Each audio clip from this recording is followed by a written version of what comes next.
빙크스는 임무의 명령을 받고 알라바스타로 향했고 그곳에서 빨간머리의 적당과 마주하게 됩니다. 그리고 빙크스와 럭키로 빌딩 스네이크는 마주하게 되었고 럭키로와 빌딩 스네이크는 차마 자신들의 선장 샹크스와 똑같이 생긴 빙크스를 공격하지 못합니다. 하지만 빙크스는 망설임이 없었고 티폰을 꺼내든 이후 폐양색 패기를 발현하였고 빙크스 역시 샹크스와 마찬가지로 폐양색 패기가 유독 강한 인물이었기에 알라바스타 전역에 영향을 끼치는 엄청난 폐양색 패기가 발현됩니다. 그리고 빨간머리 적단의 잡졸 여럿이 기절하였고 벤베크맨은 인상을 구기며 이 느낌은 샹크스와 유사하다. 샹크스 마치 너를 적으로 마주한 느낌이군. 도대체 어떤 적이 있기에 이런 강력한 패기를 가진 거지? 라고 말하며 럭키로와 빌딩 스네이크를 걱정하는 모습을 보입니다. 그리고 빙크스는 망설인다면 저항도 하지 못해보고 죽는 거다 라고 말한 이후 순식간에 빌딩 스네이크를 베어버리는데 성공했고 빌딩 스네이크는 고작 한 방만에 쓰러지며 정신을 잃습니다. 그리고 럭키로가 분노하며 빙크스에게 달려들었고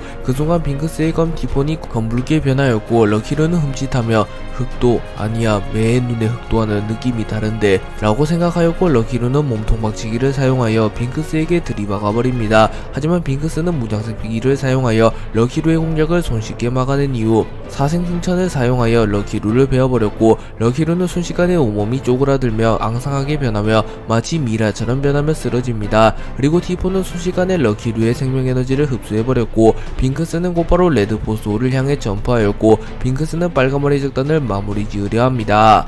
조로, 로빈, 프랑키는 와노쿠니에서 성공적으로 전쟁을 마무리 짓는데 성공하였고 조로는 나수조로를 쓰러뜨리는데 성공합니다. 또한 프랑키와 워터프라임의 의지로 고대병기 플루톤을 세계 정부에 넘겨주었고 이후 조로, 로빈은 곧바로 알라바스타로 향했으며 프랑키는 고대병기 플루톤을 다시 만들어내기 위하여 홀로 벌지모아 섬으로 향합니다. 그리고 마침내 조로와 로빈은 알라바스타에 도달하게 되었고 로빈은 아련한 듯한 표정을 지으며 이곳은 다시 오고 싶은 곳은 아니었는데 라고 말했고 조로는 웃음을 지으며 하긴 너에겐 그럴지도 모르지. 그나저나 루피는 어디에 있는 거지? 분명 그 녀석이 이곳에 있다면 패기 때문에 위치가 감지될 거라고 생각했는데 라고 말하며 한창 알라바스타에서 전쟁 중인 루피의 패기가 감지되지 않는 것은 이상하다고 말합니다. 그리고 로빈은 그러게 더군다나 전쟁 중인 것 치고 너무 한산해. 전쟁이 완전히 끝났다면 분명 다른 소식이 전해졌을 텐데 가령 루피 체포 소식이나 루피의 승전보라도 말이야 라고 말했고 그 순간 조로는 눈을 감으며 집중하는 모습을 보이며 느껴지지 않나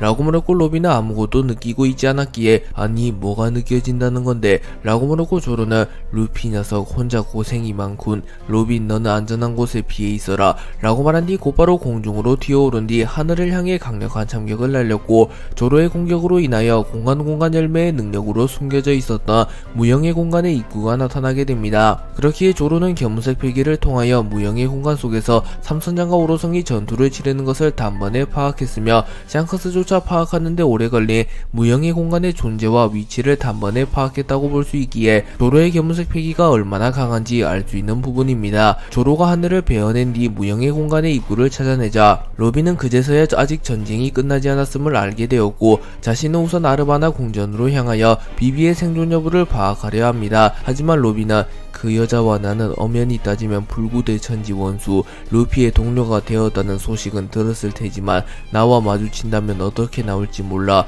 라고 생각하며 비밀스럽게 움직이며 최대한 비비와는 마주치지 않으려 하였기에 우선 선박을 어선으로 위장시켜 정착시킨 이후 알라바스타 주민 한 명의 옷을 탈취하여 자연스럽게 위장에 성공합니다.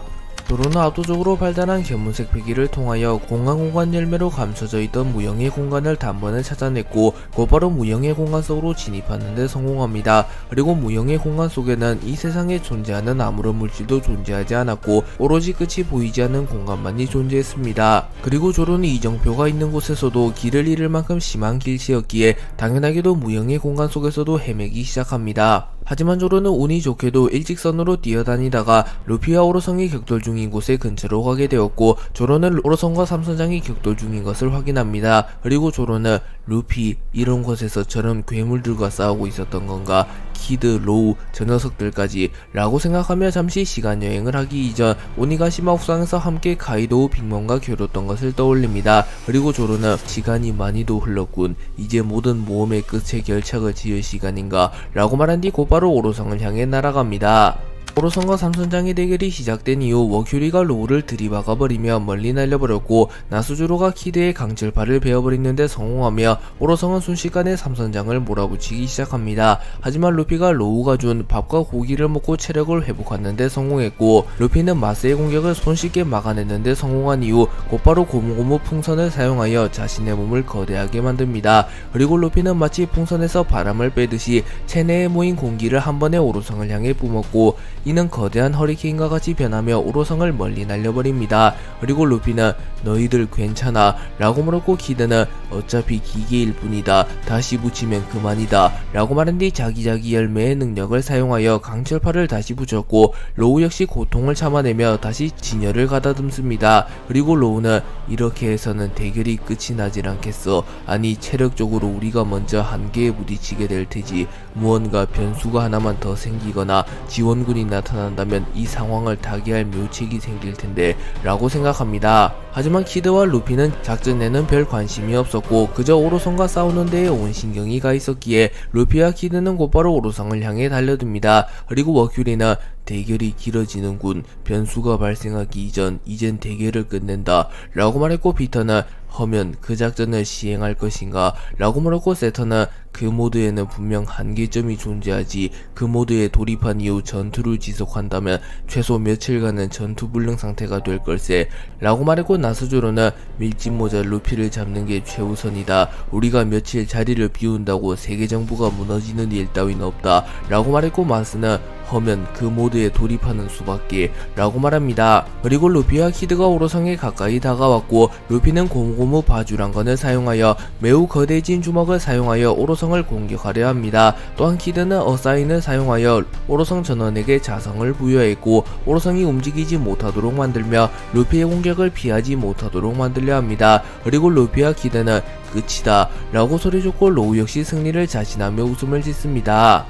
루피와 키드가 콤비를 이루며 오로성을 마무리 지으려 했으나 그 순간 오로성들은 전원 자신의 최종 페이지에 돌입했고 전원 모습이 바뀌어 있었습니다. 또한 뿜어내는 패기가 워낙 강력했기에 키드의 어사인이 곧바로 무효화가 되었으며 오로성 전원은 무장식 패기를 사용하여 루피의 고무고무 바주란건을 막아내는데 성공합니다. 우선 워큐리는 거대한 인간의 형태로 변해 있었고 봉이의 가죽으로 만든 갑옷을 착용하고 있었으며 머리에는 봉이의 뿔이 달려 있었습니다. 또한 얼굴에는 투구를 착용하고 있어 자세한 얼굴을 알아볼 순 없었으나 사탄의 형태를 띠고 있었으며 사탄의 검과 방패를 착용하고 있었습니다. 그리고 마스는 거대한 예수의 형상으로 변해 있었으며 등에는 이츠마데의 날개가 달려 있었습니다. 그리고 나수주로는 본인의 몸 절반이 바코츠가 되었다. 기존의 형태와는 다르게 바코츠라는 제2의 생명체를 소환하여 직접 타고 있는 형태로 변하였고 초대기철이 일시적으로 흑도화되어 있었습니다. 그리고 세터는 규키의 촉수가 달려있으며 우마왕의 뿔이 달린 거인의 형태로 변해 있었으며 피터는 베코의 형상의 샌드홈의 눈이 달려있었으며 몸 주변에 엄청난 양의 모래가 형성되어 있었습니다.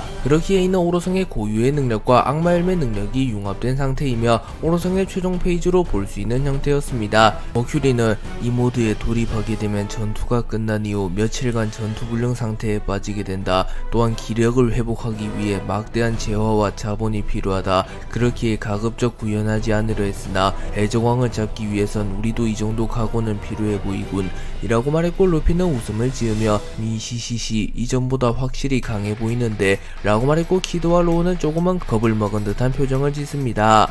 오로성이 최종 페이지에 돌입한 이후 오로성과 삼선장의 대결은 어느덧 중반부에 접어들었고 나스조로는 바코츠를 타고 매우 빠른 속도로 삼선장에게 접근합니다. 그리고 나스조로는 곧바로 삼선장을 동시에 베어버렸고 키드와 로우는 나스조로의 속도에 반응하지 못합니다. 그리고 루피는 무장식 패기를 사용하여 나스조로의 공격을 막아냈지만 루피의 손에도 상처가 생겨나게 되었고 루피는 조금은 당황하며 뭐야 거대한 말자식 더 강해졌잖아 라고 말합니다. 그리고 머큐리가 루피에게 접근하여 사탄의 검을 사용하여 루피의 복부를 찔러버리려 하나 루피는 본능적으로 공격을 허용하면 위험하다고 판단했고 곧바로 고무고무 던 게틀링건을 사용하여 머큐리를 공격합니다. 하지만 머큐리는 봉이의 가죽으로 만든 갑옷을 입고 있었기에 이전보다 방어력이 크게 증가한 상태였고 루피의 공격을 버텨내는데 성공합니다. 그리고 멀리서 피터가 다가와 그대로 루피를 들이박아버렸고 루피조차 충격을 호소하며 멀리 날아갑니다. 그리고 마스가 신의 권능을 사용하였고 공중에서 무수히 많은 황금빛 화살이 루피를 향해 날아옵니다.